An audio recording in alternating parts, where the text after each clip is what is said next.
سلم دائما أبدا على حبيبك خير الخلق كلهم. أعوذ بالله من الشيطان الرجيم. بسم الله الرحمن الرحيم. السلام عليكم ورحمة الله وبركاته.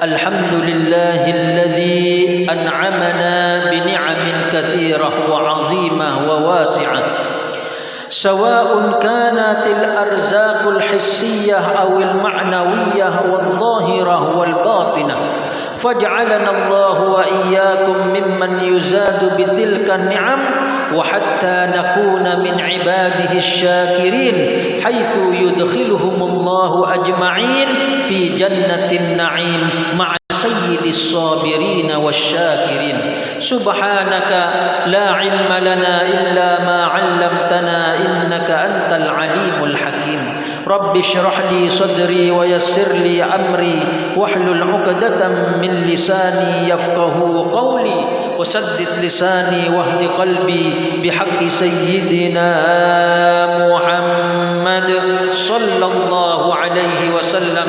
دستوركم يا أهل الدرك ويا أهل الباطن ويا أهل النوبة وأهل الحل والعقد. رب اشرح لي صدري ويسر لي أمري ونور قلبي بالعلم اللدني والكسب. اللهم إني قد استودعتك ما علمتنيه فاردده إلي عند حاجتي إليه ولا تنسنيه يا رب العالمين. اللهم صل على سيدنا محمد طب القلوب ودوائها وعافية الأبدان وشفائها ونور الأبصار وضيائها وقوت الأرواح وغذائها وعلى آله وصحبه وسلم. لا إله إلا الله الذي لا إله إلا هو. أما بعد. Hadratal muhtaramin wal mukarramin, para alim ulama, para asatidah dewan guru, para sesepuh ayahanda dan ibunda, semoga dipanjangkan umur dalam taat kepada Allah dan Rasulnya. Wabil khusus seluruh jajaran pengurus Masjid Jami' Al-Husna dan seluruh para donaturnya, para penyumbangnya dan semua yang ikut berpartisipasi dalam rangka memakmurkan ini Masjid Jami' Al-Husna dengan ibadah dan dengan menghadiri majelis-majelis ta'limnya. Semoga Allah Subhanahu wa taala yang membalas mereka semua dengan ganjaran surganya, dan juga dibalas oleh Allah dengan dianugerahi rezeki yang berlimpah ruah, halal serta barokah.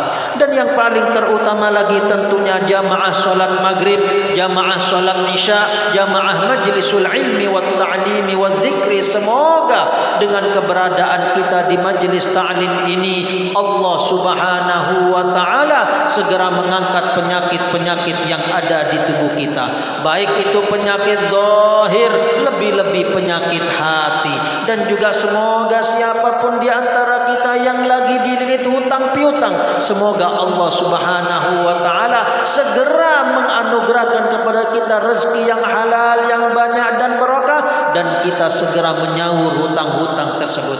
Dan siapapun dari kita yang lagi mempunyai hajat, baik itu dunia maupun akhirat, semoga Allah Subhanahu wa taala mengabulkan hajat-hajat tersebut dan kita menjadi hamba-hambanya yang diridhoi, dicintai, dan hidupnya bahagia, selamat di dunia, selamat di alam barzah, selamat di alam akhirat dari siksaan api nerakanya, dan dimasukkan ke dalam surga firdausnya bersama kanjeng Nabi besar Muhammad salawatullah wa salamuhu alaih bi ghairi hisab fi khairin wa lutfin wa afiyatin. Amin. Allahumma. Ma'asyiral muslimin wal muslimat, hadirin wal hadirat, mustami'in wal mustami'at, bapak-bapak, ibu-ibu, jamaah majelis ta'lim di Masjid Jami' Al-Husna rahimakumullah. Kita akan melanjutkan pengajian kitab Al-Arba'in An-Nawawiyah wa Syarhihi, yang mana kita masih membahas tentang ucapan para ulama untuk membersihkan hati, untuk menghilangkan penyakit-penyakit di hati, dari penyakit-penyakit yang buruk diganti dengan akhlakul mahmudah, akhlak-akhlak yang baik dimasukkan ke dalam hati kita. Yang pertama, membaca Al-Quran. Yang kedua, mengosongkan perut dengan makan sedikit. Yang ketiga, bangun malam dengan ibadah sholat, ngaji dan berzikir. Ini sudah kita bahas. Kemudian yang keempat, kata para ulama, rabi'uha at-tadarru'u indas sahar. Tadarru' indas sahar. Tadarru' tatkala di waktu sahur. Berarti sebelum azan dikumandangkan, kira-kira nisfus sa'ah qabla al-adzan, setengah jam sebelum azan subuh. Syukur-syukur kalau sa'ah qabla al-adzan, 1 jam sebelum azan kita sudah bangun. Nah, itu waktu tadarru'. Luar biasa. Apa itu tadarru'? Tadarru' ay at-tadallul, yaitu menghinakan diri di hadapan Allah, merendahkan diri di hadapan Allah, wal istiqamah, dan terus kita mentaati perintah Allah dan menjauhi larangan Allah secara istiqamah. Itulah at-tadarru'. Jadi tadarru' ini kita merendahkan diri, menghinakan diri di hadapan Allah. Betul-betul kita ini menyatakan, saya fakir ya Allah. Apa fakir? Biasanya kalau orang-orang kata-kata tawadu, rendah hati, biasanya mereka mengatakan al-fakir ila rahmatillah. Saya yang selalu membutuhkan rahmatnya Allah. Itu ucapan yang baik. Al-faqir ila rahmatillah wa ridha. Saya adalah hamba yang senantiasa membutuhkan kasih sayang dan ridhonya Allah. Baru sebut namanya. Seperti itu. Nah, jadi betul-betul kita merendahkan diri, menghinakan diri di hadapan Allah SWT. Dan kita ini semuanya fuqara. Kita ini semuanya membutuhkan Allah. Sampean kita menggerakkan tangan sini ya, menggerakkan tangan ini kita butuh Allah. Butuh Allah. Kenapa saya sekarang bisa bergerak? Karena Allah menghendaki, mengizinkan. Kalau Allah tidak menghendaki, tidak bisa kita menggerakkan ini.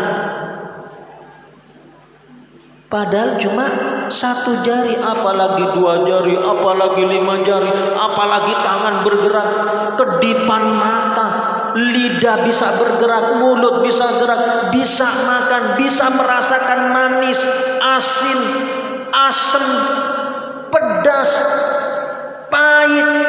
Itu semua atas kehendak Allah. Kita butuh semua itu. Kalau Allah tidak menghendaki, ada orang, ya biasanya orang sakit, seenak apapun makanan di hadapannya, apakah itu lobster, apakah itu ikan kakap asam manis, apakah itu ikan salmon yang enak, masakannya super lembut, tak kala dimakan oleh orang sakit, rasanya sama saja seperti air tawar. Tidak ada rasa kalau Allah tidak berkehendak. Jadi kita ini seluruh tubuh kita ini butuh Allah. Jadi jangan ngaku-ngaku orang kaya, karena yang maha kaya Allah. Jadi sebenarnya kita ini fuqara. Bahkan mohon maaf, sekaya-kayanya orang di dunia, sekaya-kayanya orang di dunia, sebenarnya harta tersebut ya miliknya Allah. Artinya titipan Allah. Allah titipkan nih harta, saya titipkan kepada kamu. Gunakan ini harta sebagai wasilah perantara untuk kamu masuk surga. Jangan jadikan harta titipan saya ini menjadi wasilah perantara, akhirnya engkau jadikan perantara untuk masuk ke dalam api neraka. Na'udzubillahi min dzalik. Jadi ya Allah, ini tadarru ini luar biasa. Makanya disebutnya at-tadarru 'inda sahar. Jadi betul-betul menghambakan diri, menghinakan diri. Betul, makanya di waktu sahar itu apa? Wabil asharihum yastaghfirun. Di waktu sahur mereka memohon ampun, memohon maaf kepada Allah. Makanya banyak para ulama, orang-orang soleh itu kalau di tengah malam, lebih-lebih di waktu sahur itu menangis mereka.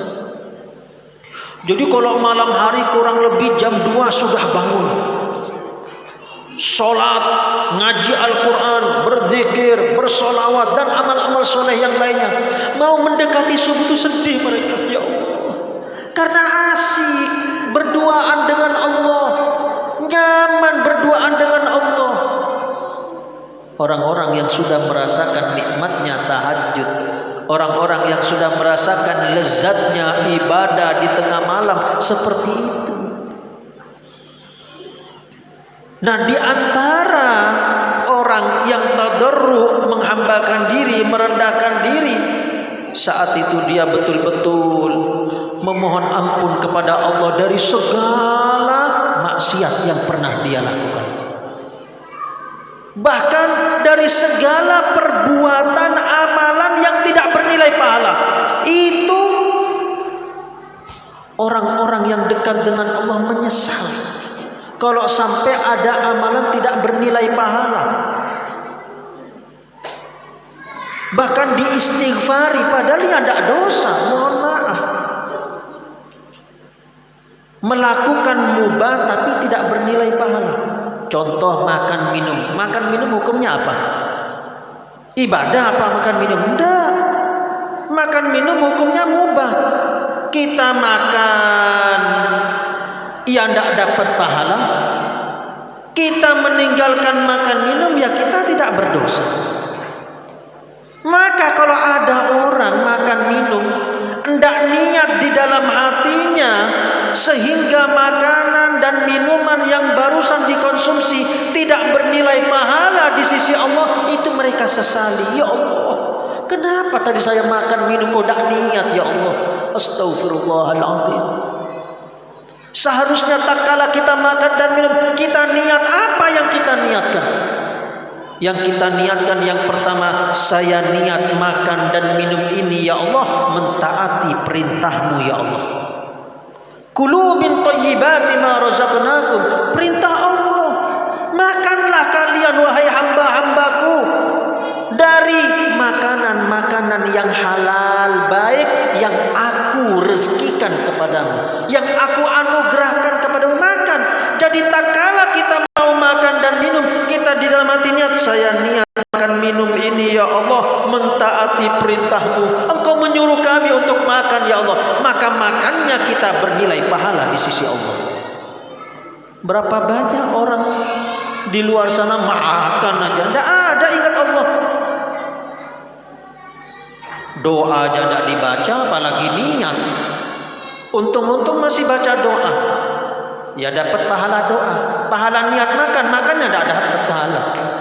Karena harus ada niat supaya bernilai pahala yang kita makan tersebut.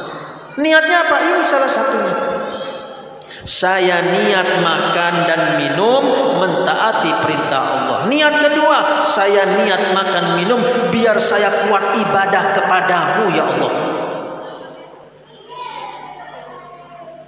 Sebutkan niat-niat yang lain, tidak tahu niat lagi, ya sudah. Niatnya, dan saya niat makan dan minum apa yang diniatkan orang-orang soleh terdahulu. Jadi sehingga amalan kita yang mubah pun akan bernilai pahala. Gara-gara apa? Gara-gara niat. Itulah pentingnya niat. Innamal a'malu binniyat, sabda Rasul sallallahu alaihi wasallam. Sesungguhnya amalan-amalan itu bisa bernilai pahala, bisa sah dengan adanya niat. Kalau sholat, puasa, zakat, haji itu ibadah yang wajib diniatin. Tidak niat, tidak sah ibadahnya. Tapi ada amalan mubah supaya bernilai pahala, yaitu dengan cara niat. Di antaranya tadi saya contohkan makan dan minum. Jadi diniatin, penting itu. Segala ketaatan pun kalau bisa diniatin. Biar apa? Biar tambah pahalanya. Bahkan saya punya guru Sayyidil Walid Al-Habib Hasan bin Abdullah bin Umar Asy-Syatiri radhiyallahu taala anhu wa nafa'ana Allah bi fid dharain amin. Di dalam karangannya Amalul Yaum wal Lailah, kurang lebih tebalnya sekian. Amalan-amalan, baik itu Al-Qur'an dan zikir-zikir dan lain sebagainya. Itu beliau menyebutkan di situ. Tak kala kita memakai pakaian, maka niatkan. Pakai pakaian niatnya apa? Kalau niatnya biar keren, biar ganteng, dapat itu sampean. Dapat keren, ganteng, rapi, orang memuji, ya itu sampean dapat.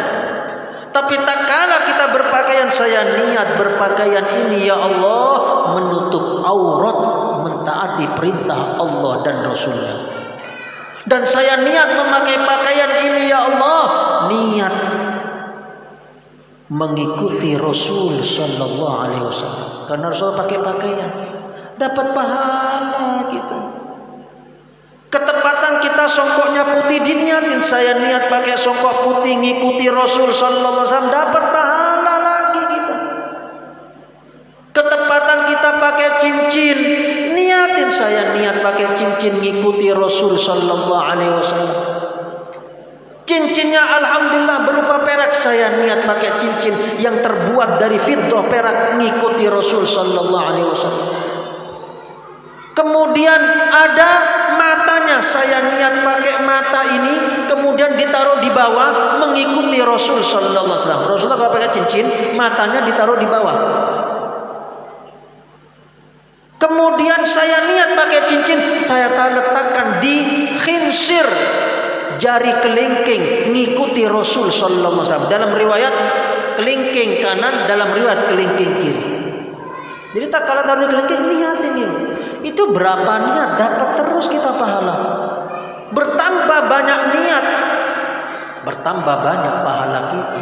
Itulah yang diperintahkan oleh Allah Azza wa Jalla. Qul in kuntum tuhibbunallaha fattabi'uni. Qul, katakan wahai Nabi Muhammad sallallahu alaihi wasallam kepada umatmu, katakan kepada mereka, in kuntum tuhibbunallah. Hei umatku, hei hamba-hamba Allah yang beriman, jika engkau memang benar-benar mencintai Allah, jika engkau memang betul-betul mencintai Allah Tuhanmu, fattabi'uni, ikuti saya. Ikuti saya, bukan yang diikuti artis, bintang film. Ikuti saya, kata Rasul. Tak kala kita mengikuti Rasul sallallahu alaihi wasallam atas perintahnya, tingkah lakunya, gerakannya, pakaiannya, maka apa yang dijanjikan Allah? Yuhibbukumullah, maka Allah akan mencintaimu. Allah akan mencintai kita, ya Rabb. Kalau Allah mencintai kita, berarti apa ini? Kita bisa mendapatkan maqam, kedudukan yang sangat dekat di sisi Allah. Dan apa yang kita inginkan, apa yang kita perlukan, apa yang kita doa, apa yang kita minta kepada Allah, Allah akan ijabah, Allah akan kabulkan, Allah akan anugerahkan, Allah akan berikan. Allah cinta sama kita. Cuma itu syaratnya, fattabi'uni, ikuti saya. Ikuti segala gerak-geriknya Rasulullah, ikuti. Makanya salah satu metode seseorang agar cepat mimpi Nabi Muhammad sallallahu alaihi wasallam, dia itu selalu ingat Rasul sallallahu alaihi wasallam. Selain banyak sholawat, dia itu selalu mengikuti Rasul sallallahu alaihi wasallam. Tak kala keluar dari rumah tadi, sampai keluar dari rumah kaki kiri kaki kanan, ingat enggak? Jangan-jangan enggak ingat. Tak kala keluar dari rumah, ingat Rasulullah kalau keluar rumah kaki kiri. Dalam hati ngikuti Rasul SAW kaki kiri. Kemudian keluar kaki kiri, nginjek sandal kiri. Lalu kaki kanan terlebih dahulu masukkan ke sandal kanan. Ngikuti siapa? Ingat lagi Rasulullah. Saya ngikuti Rasul sallallahu alaihi wasallam. Kaki kanan dulu masuk sandal, kaki kanan dulu pakai sepatu, baru kaki kiri. Kemudian setelah itu ingat lagi doa Rasul sallallahu alaihi wasallam tatkala keluar rumah. Bismillah tawakkaltu 'ala Allah la haula wala quwwata illa billah. Kemudian setelah itu naik kendaraan, baca Bismillahirrahmanirrahim. Karena Rasul sallallahu alaihi wasallam bersabda, kullu amrin dzibalin la yubda'u fihi bismillahirrahmanirrahim fahuwa aqta, fahuwa ajdam, fahuwa abtar. Segala perkara yang dianggap penting oleh syariat Islam, maka mulailah dengan Bismillahirrahmanirrahim. Mulai. Mau naik mobil baca Bismillahirrahmanirrahim, naik sepeda motor baca Bismillahirrahmanirrahim. Minimal itu. Syukur-syukur kalau baca doa, lagi baca doa berpergian, ya memang harus dihafalin. Ya minimal Bismillah itu. Kalau yang hafal baca, yaitu Bismillah tawakkaltu 'ala Allah la haula wala quwwata illa billah. Amalan yang lainnya Allahu akbar, Allahu akbar, Allahu akbar. Subhanalladzi sakhkhara lana hadza wa ma kunna lahu muqrinin wa inna ila rabbina lamunqalibun. Allahumma inna nas'aluka fi safarina hadza albirra wat taqwa wa minal amali ma tarda. Allahumma hawwin 'alaina safarana hadza wa tu'anna bu'dah. Allahumma antas sahibu fis safar wal khalifatu fil ahl. Allahumma inni a'udzubika min wa'atha'is safar wa ka'abatil manzar wa su'il munqalab fil mali wal ahli wal walad. Wa sallallahu ala sayyidina Muhammad wa ala alihi wa sahbihi wasallam. Baca ayat kursi sekali.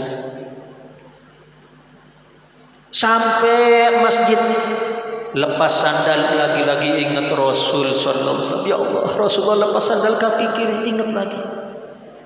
Orang kalau seperti ini terus sehari-harinya ini salah satu dari 3 cara agar didatangi baginda Rasul sallallahu alaihi wasallam dalam tidurnya, dalam mimpinya. Ya Rabb, Allah marzuqna ru'yatan Nabi sallallahu alaihi wasallam. Semoga Allah anugerahkan kita mimpi Nabi Muhammad sallallahu alaihi wasallam. Tidak mudah mimpi Rasul sallallahu alaihi wasallam, tidak mudah. Biasanya orang yang ahli banyak sholawat, kemudian dia selalu ingat Rasul, ngikuti Rasul. Jadi lepas sandal kaki kiri, ngikuti Rasul. Kemudian masuk masjid kaki kanan terlebih dahulu. Ingat lagi Rasulullah, masuk masjid kaki kanan. Lalu baca doa, masuk masjid. Bismillahirrahmanirrahim. Alhamdulillah rabbil alamin. Shalawat dulu. Allahumma shalli ala sayyidina Muhammadin wa alihi wa sahbihi. Allahumma aftah li abwaab rahmatik. Masuk masjid. Kemudian masuk masjid, Rasul sallallahu alaihi wasallam memerintahkan kita tak kalau masuk masjid untuk sholat tahiyatul masjid 2 rakaat sunnah. Ngikuti Rasul sallallahu lagi, ya Allah, sholat ngikuti Rasul. Perintah Rasul kalau masuk masjid sholat sunat tahiyatul masjid 2 rakaat. Usolli sunnata tahiyatul masjid raka'ataini lillahi ta'ala. Saya niat sholat sunnah menghormati masjid 2 rakaat karena Allah Ta'ala. Ya Allah, kalau kita seperti ini terus, insya Allah Rasulullah akan datang kepada kita. Kenapa? Karena kita sudah mengamalkan perintah Allah. Fattabi'uni. Allah menyuruh Nabi Muhammad SAW agar memberitahu kepada umatnya, hei umatku, hei hamba-hamba Allah yang beriman, jika kamu betul-betul mencintai Allah, semuanya ngaku, pasti cinta Allah ngakunya. Dan memang alhamdulillah kita cinta sama Allah. Cuma cintanya kita ini ya itulah, cintanya tidak sampai 100%. Cintanya ada yang cuma 2%, ada yang 10%, ada yang 30%, ada yang 50%, ada yang 60% nih. Wah, ini mulai bagus nih. 70%, 90%, wah itu tambah luar biasa. Ya beda-beda. Ya semuanya pasti cinta karena kita beriman kepada Allah. Cuma cintanya ini loh, berapa nilai presentasinya? Ya seperti itu. Nah ini tadarruk. Jadi di tatkala kita waktu sahur itu istighfar sebanyak astagfirullah. Segala perbuatan yang tidak benar astagfirullah. Lupa sama Allah. Lupa sama Allah. Syuf, disebutkan nanti penghuni surga. Penghuni surga itu mereka itu akan ada yang disesali di dalam surga. Apa yang disesali? Waktu hidup di dunia ada satu saat di situ mereka tidak mengingat Allah. Kita sudah tidak mengingat Allah sudah berapa kali kita? Bukan 1 jam 2 jam, bisa dihitung berhari-hari, mungkin berbulan-bulan, mungkin bertahun-tahun. Ya Allah. Satu saat sebentar, 1 jam misalnya tidak ingat Allah. Waktu di dunia itu akan kita sesali di akhirat, di surga. Ya Allah, kenapa saya tidak ingat Allah? Makanya kalau kita lihat bagaimana ulama-ulama kita demi mengamalkan perintah Allah, wa ma khalaqtul jinna wal insa illa liya'budun, dan tidaklah aku ciptakan jin dan manusia melainkan hanya untuk beribadah. Maka mereka betul-betul diwujudkan tubuhnya, dirinya di dunia. Mereka betul-betul menggunakan kesempatan hidup itu hanya untuk beribadah. Ulama-ulama kita, orang-orang soleh luar biasa. Sehingga mereka ibadahnya luar biasa. Kemarin sudah kita sebut, lihat bagaimana khalifah yang ketiga Sayyidina Utsman bin Affan. Di malam hari beliau sholatnya rakaat pertama beliau ngatamin Quran. Ya Allah, itu sahabat khalifah yang ketiga. Lalu bagaimana kita umat yang hidup di akhir zaman, yang penuh dengan fitnah, yang penuh dengan maksiat? Maka tak kala kita ingat para leluhur para ulama terdahulu, disitulah kita supaya kita sadar, ya Allah, begitu jauhnya saya dengan amalan-amalan para ulama terdahulu.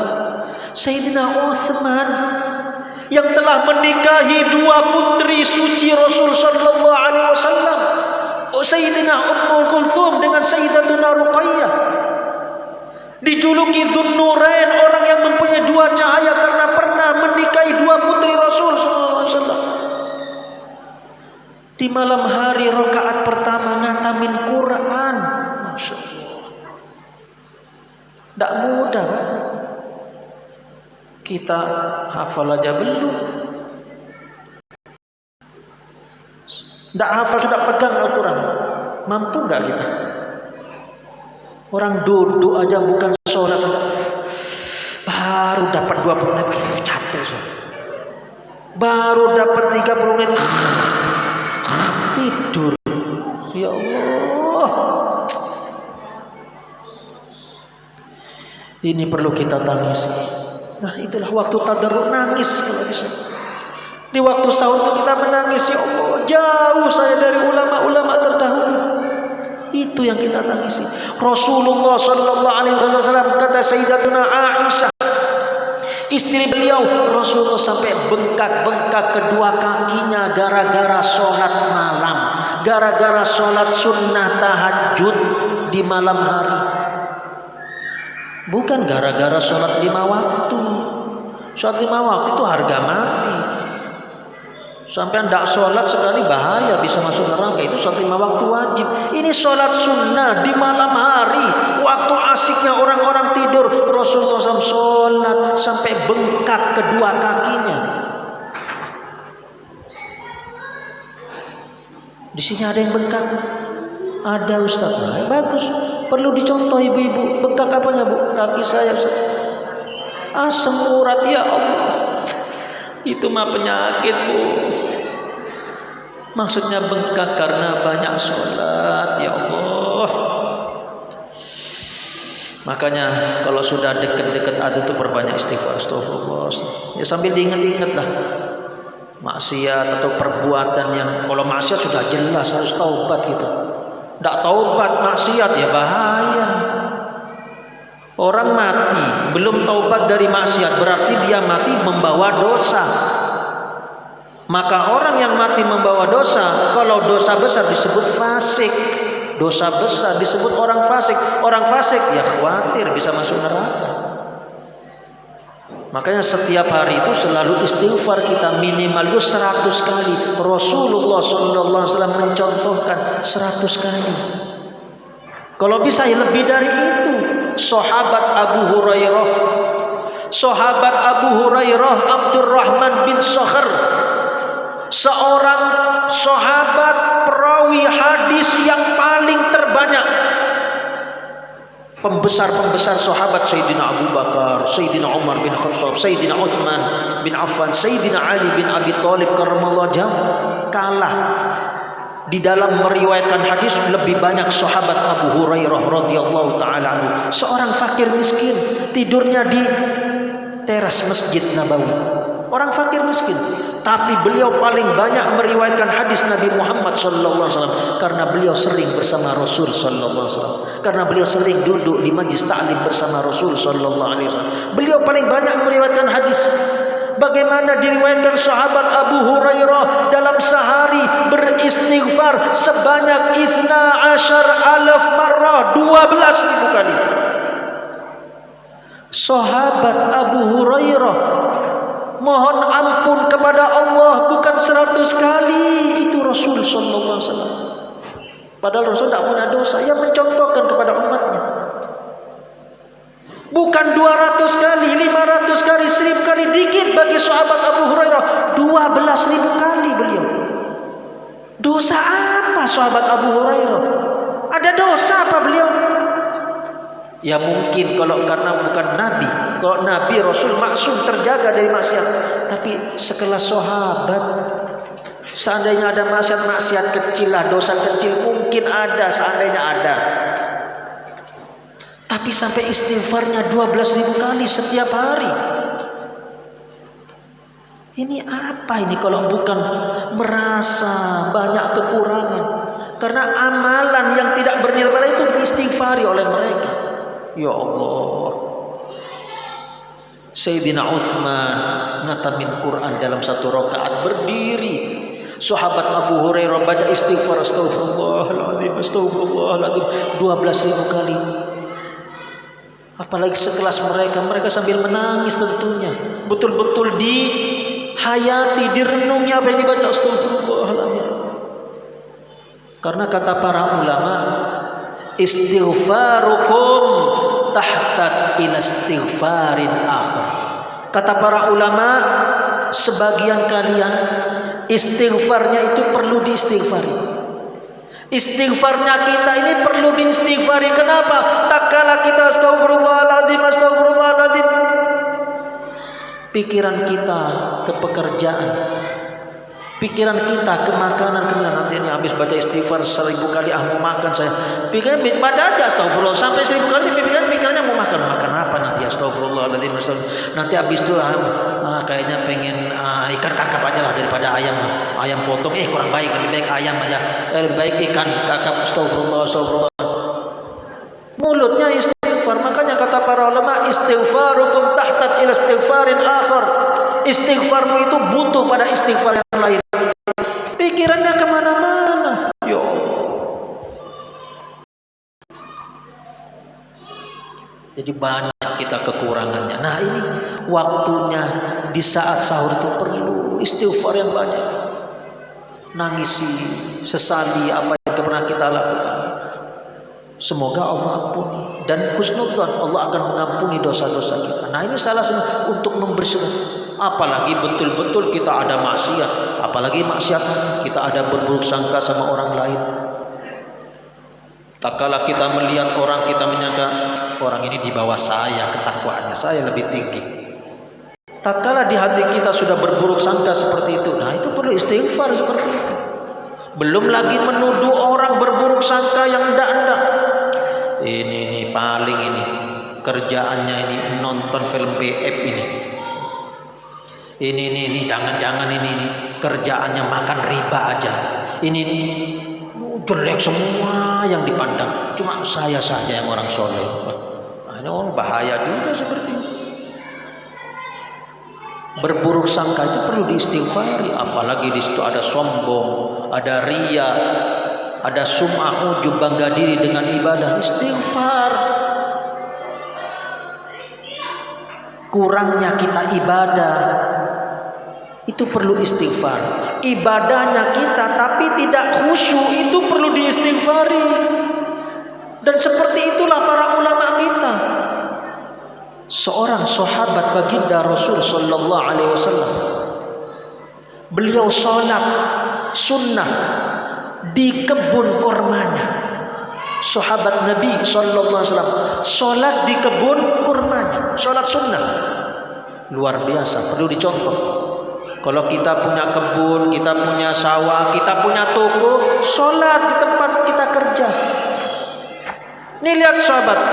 Nah, cuma lanjutannya yang berat. Itu sahabat lagi sholat, tiba-tiba mendengar suara suara burung-burung kecil berterbangan dari dahan kurma yang satu pindah ke dahan kurma yang lainnya. Sehingga dia pun akhirnya melihat ke atas, senang dia. Dapat berapa detik dia teringat dirinya lagi sholat. Dapat berapa detik memandang burung yang begitu indah dengan suaranya, kebun kurma yang lagi tumbuh-tumbuh. Kurma itu kalau lagi muda, pertama hijau biasanya, nanti tumbuhnya ada yang merah, ada yang kuning. Tuh tiba-tiba ada itu burung-burung lagi sholat dia. Lalai dia, dalam sholatnya lalai, tidak ingat Allah. Dia baca Al-Quran, tapi dia sambil mandang. Lupa, mulutnya baca Al-Quran tapi tidak khusyuk. Terpesona dengan burung-burung kecil yang pindah-pindah dari satu dahan kurma ke dahan yang lainnya. Maka tatkala ingat dia lagi sholat di hadapan Allah, maka dia selesaikan sholatnya. Setelah salam dari sholatnya, maka dia pun akhirnya menyesal, menangis, sedih. Ya Allah, ampuni dosa-dosaku ya Allah. Barusan hamba sholat sunnah ya Allah, tapi hamba terkecoh dengan suara merdu dari burung-burung kecil, usfur, asofir. Hamba terkecoh dengan indahnya itu burung-burung kecil. Maka dengan ini ya Allah, saya akan menyedekahkan ini kebun kurma semuanya sebagai kafarah, tebusan atas dosa yang telah saya lakukan. Saya tidak khusyuk waktu berdiri di dalam sholat. Ya Allah, ya Allah. Kalau kita ngikutin sahabat ini, wah habis rumah kita tadi. Jadi jadikan kafarah semua. Tidak khusyuk saya ya Allah, sholat di rumah, habis kasih semua rumah. Wah, tidur di mana nanti orang? Ini sahabat, kebun kurmanya dikasihkan, disedekahkan, gara-gara tidak khusyuk dalam sholat. Ya Allah, itu orang-orang yang sudah cintanya hanya Allah, cintanya akhirat, cintanya Rasul. Kalau diri kita ini masih jauh gitu. Sulit, berat, sedekah aja beratnya bukan main. Baru kotak amal jalan di masjid hari Jumat, buka dompet dicari 150. Kok ada yang ada 1.000. Sambil berat ngasih ini mari berat banget. Coba ada 2.000 enak. Kok enggak ngambil yang merah lu? Ngasih yang kuning. Coba yang merah itu dimasukin. Beratnya bukan main. Ya itulah kita, masih cinta dunia. Kalau orang yang sudah cinta Allah, cinta Rasul, cinta akhirat, ya seperti itu. Lihat Sayyidina Abu Bakar Siddiq. Oh, seluruh hartanya tanpa tersisa. Sayyidina Umar bin Khattab separuh dari hartanya disedekahkan di jalan Allah. Nah kita ini masih banyak, masih punya rumah, masih punya ini nih. Itu pun masih dipilah-pilih, cari yang paling terkecil. Ya alhamdulillah masih ngasih daripada tidak ngasih sama sekali. Nah, cuma ya kalau bisa tingkat teruslah sedekahnya. Berganti bulan, berganti tahun, kalau bisa tambah baik, tambah baik, tambah baik seperti itu. Apalagi kita dikasih rezeki ditambah sama Allah, hendaknya tambah lagi. Nah, ini cara untuk membersihkan hati, yaitu at-tadarru' 'inda sa'ah. Khamisuha, yang kelima, mujalasatus sholihin. Sering-sering duduk dengan orang-orang soleh. Gimana untuk mengetahui orang soleh, Ustaz? Ya kita kan tidak bisa mengetahui ini orang soleh atau tidak, tapi kita lihat zahirnya. Al-Islam yahkum bi dhawahiriha. Agama Islam itu menghukum zahirnya. Kalau ini orang suka sholat 5 waktu ke masjid, itu tanda orang soleh. Kalau orang ini dia suka berzikir, tanda orang soleh. Orang ini suka ngaji Al-Quran, tanda orang soleh.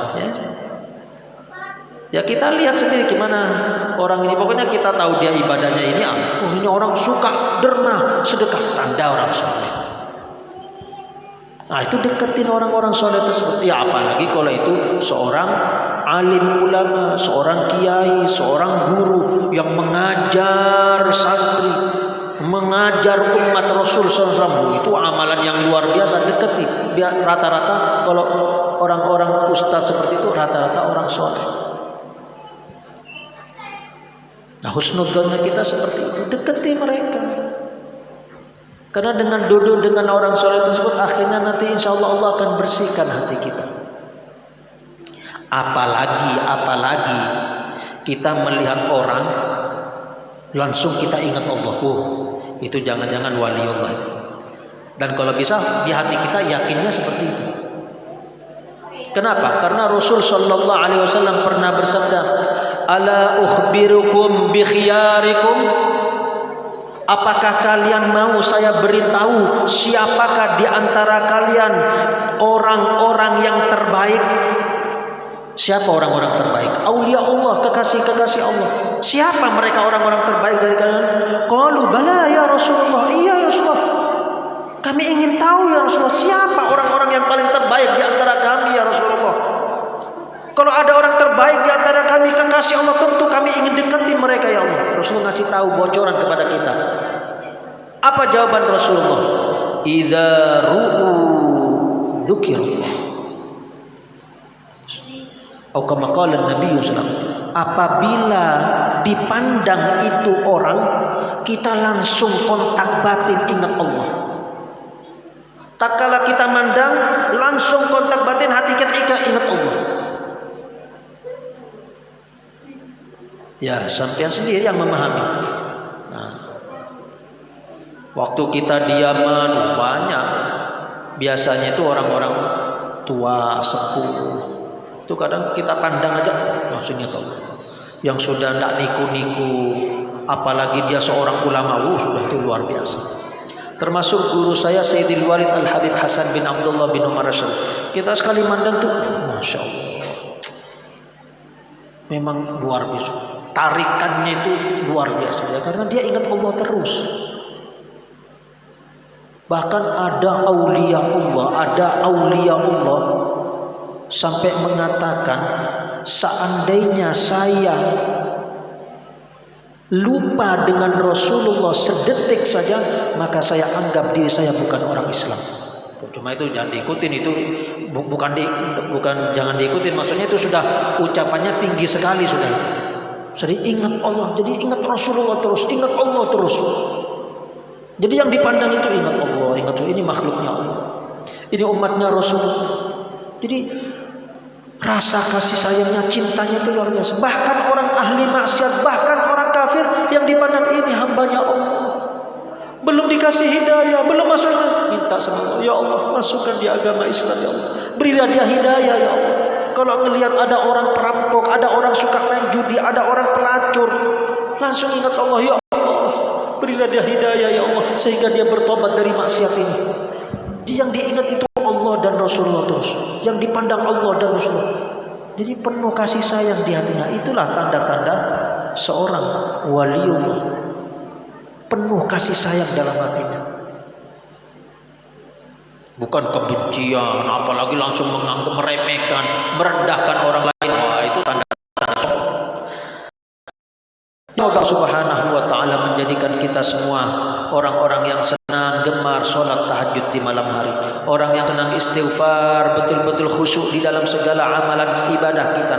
Dan semoga kita semua menjadi orang-orang yang senantiasa duduk dengan para alim ulama, duduk dengan para habaib keturunan Nabi Muhammad sallallahu alaihi wasallam, duduk dengan orang-orang soleh, dan semoga Allah bersihkan hati kita dan Allah kumpulkan kita kembali dengan mereka, khususnya dengan pemimpin orang-orang soleh, khususnya dengan gurunya para guru, khususnya dengan gurunya para alim ulama, khususnya dengan datuknya para habaib. Beliaulah kanjeng Nabi besar Muhammad sallallahu alaihi wasallam di dalam surganya bi khairi hisab fi khairin wa lutfin wa afiyah. Rabbana atina fid dunya hasanah wa fil akhirati hasanah wa qina adzaban nar. Wa sallallahu ala sayyidina Muhammad wa ala alihi wa sahbihi wasallam walhamdulillahi rabbil alamin. Akhirul kalam dari saya mohon maaf, semoga bermanfaat buat kita semua. Ihdinas siratal mustaqim. Tsumma assalamu alaikum warahmatullahi wabarakatuh. Kafaratul majlis. Subhanallahumma wa bihamdika asyhadu an la ilaha illa anta astaghfiruka wa atubu ilaik.